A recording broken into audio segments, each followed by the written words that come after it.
IELTS 2020 Speaking Questions. Cue card.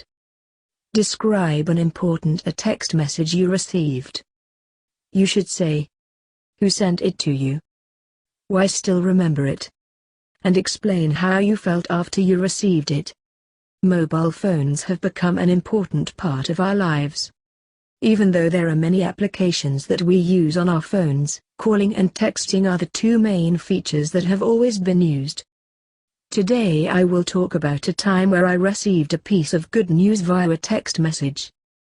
It was from a cousin, Pretty, who lives in Australia. She is 5 years older to me, but we used to play a lot in our childhood and I always looked up to her. She moved to Australia when I was still in school. At that time we didn't have mobile phones. We used to stay in touch through calls and letters. Later we both got mobile phones and now we chat or video call one another. Last year in the month of May, I woke up and checked my phone. I had a text message notification on my phone from Pretty. It was a short simple message about her getting her dream job in one of the best hospitals in Sydney. But I was able to almost feel her excitement while reading it. I was extremely happy to read that message as she had been talking about it for the last 6 months. I knew all the hard work she had put in to first complete her education in that field and then get a suitable job.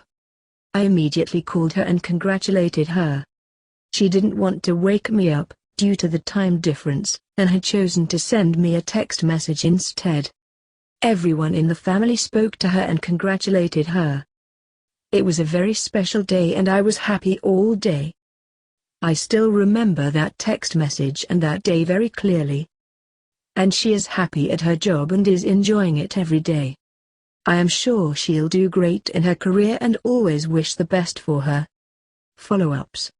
Why do some people dislike sending text messages?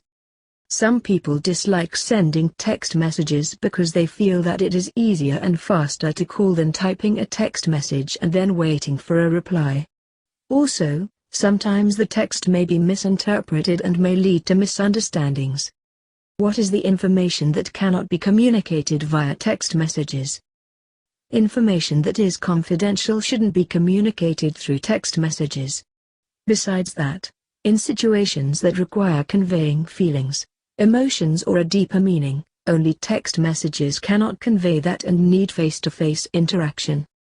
How do people in India deliver important information?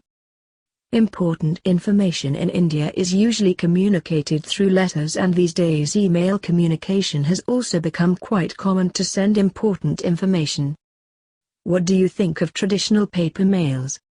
I think that the traditional paper mails still hold some value in today's world of technology.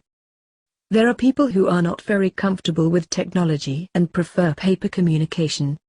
There may also be people who still don't have access to technology, especially in remote areas. Also, for personal communication, handwritten paper letters add a personal touch. However, technology has made it faster, convenient, and easier to stay in touch with our family and friends, irrespective of distance.